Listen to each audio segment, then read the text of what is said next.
Tidak Jadi mewajibkan Datuk, purdah. mari mana asal-usul purdah ni sebenarnya sampai ke Okey. kita duk tengok sekarang ni? Okey, oleh kerana jumhur para ulama, bila saya sebut maksudnya majoriti para ulama pun begitu, ada di kalangan para ulama, khususnya ulama-ulama di Arab Saudi, mereka itu cenderung kepada pandangan yang mewajibkan purdah. Ini termasuklah Syekh Abdul Aziz Abdullah bin Bas, termasuklah Syekh Muhammad Saleh ibn Uthaymin, hatta Dr. Sa'id Ramadan Al-Buti, Syafi'i daripada Syam. Mereka semua ni berpendapat bahawasanya mewajibkan pakai purdah. Tapi jika kita lihat dalil-dalil yang dikemukakan, tidak ada suatu alasan syarak yang begitu kuat untuk menyokong mereka dalam pandangan ini, dalam hal ini bagi saya. Sebab itu pendapat mereka bahawasanya semua wajah itu, alasan mereka yang terkuat, al-mar'atu aurah, wanita itu aurat. Jadi oleh kerana wanita itu aurat, semua tubuh wanita adalah aurat, bahkan di kalangan mereka begitu keras, kuku wanita pun tak boleh nampak. Cumanya saya agak macam timbul persoalan sedikit, kerana di Malaysia ni ada orang yang memakai purdah. Mungkin saya tak petikailah, terutamalah musim sekarang ni, kerana kita pun pakai mask kan, ada kebaikannya.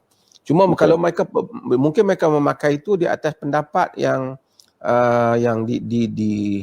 ditegaskan oleh ulama-ulama Saudi yang mewajibkan pakai purdah itu. Sebab itu kita tengok di Saudi pakai purdah, dan ramai aliran-aliran di Teluk ni pakai purdah.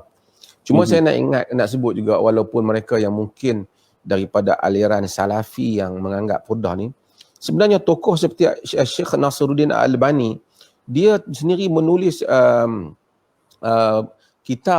dua kitab tentang menolak dakwaan mewajibkan purdah ni. Antara yang terakhir dia tulis adalah Ar-Raddul Mufhim, yang penting. Dan saya, Albani begitu tegas pada bahagian belakang tu menyatakan memakai purdah, mewajibkan pakai purdah ini memayah-mayahkan agama. Ad-dinu yusrun wa lan yushaddad din ahadun illa ghalabahu. Dia gunakan hadis itu. Agama ni mudah, tidak ada siapa yang memayah-mayahkan agama melainkan ia akan tewas. Dan Albani menyatakan bahawasanya fatwa-fatwa yang seperti ini membebankan wanita muslimah. Tapi saya kata beginilah, kalau dia wanita tu nak pakai sendiri, so kita no issue lah, dia punya pilihan diri dia rasa mungkin dia selesa di sebalik pakai purdah tu, tak ada apalah kalau dia nak memilih pandangan itu pada diri dia. Tapi kalau sudut ulama yang mewajibkan dari segi tradisi ilmunya, anggapan mewajibkan pakai purdah ni ialah anggapan yang sangat lemah.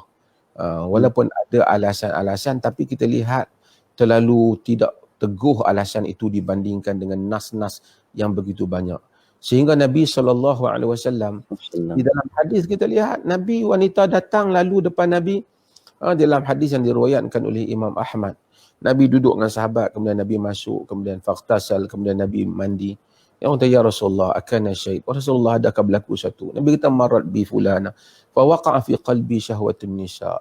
Datang orang lalu, wanita lalu, timbul dalam hatiku syahwat kepada wanita. Nabi ada syahwat pada wanita, ya, kerana Nabi itu normal, lelaki yang normal. Kalau ada orang lelaki yang tak normal, dia LGBT ke ataupun dia apa, dia sonsang kan, kalau dia dah, Nabi lelaki normal yang sihat. Tapi apa yang Nabi buat? Nabi kata, fa asabtu ba'da azwaji, maka aku pun mendapatkan sebahagian daripada isterinya. Fakadzalika fa'alu, yang demikian itu kamu lakukan. Maksud bila kamu ada syahwat kepada wanita, kamu dapatkan isteri kamu, kata Nabi sallallahu alaihi wasallam. Fadzalika min amathili a'malikum ityanul halal. Yang demikian itu ialah contoh-contoh amalan-amalan kamu yang baik, itu mendatangkan yang halal. Jadi ini semua menunjukkan, hadis-hadis ni menunjukkan Nabi nampaklah wajah dia. Dalam hadis banyak, datang wanita ini perah pipinya. Jadi menunjukkan wanita dia memang tak pakai purdah. Dia tutup muka. Jadi untuk itu ulama-ulama yang mewajibkan ni, argumen mereka tidak kuat. Tapi kalau itu adalah pilihan peribadi, satu orang nak pakai, tak ada masalah lah, dia bolehlah pakai. Cuma macam saya kata tadi, saya herannya ataupun saya rasa macam agak asing sedikit. Bukan kata salah lah, tapi saya tengok di Malaysia ni ada orang yang pakai separuh. Dahi dia nampak, mata dia semua nampak, dia separuh. Sebenarnya kaul yang seperti itu tak ada lah mana-mana ulama. Yang ada ialah dia tutup semua melainkan mata dia saja. Mata dia saja. Yang mana kita mata dia saja. Macam tu, nampak mata saja. Itu pun mereka bincang mata sepatah satu ke dua ke boleh buka. Ataupun gini juga. Tapi kalau yang separuh macam ni, yang dai semua nampak, semua ni yang kita tengok kadang-kadang style ni, sebenarnya tidak mewakili mana-mana mazhab jumhur ataupun yang tidak jumhur, majoriti, yang minoriti pun tidak mewakili.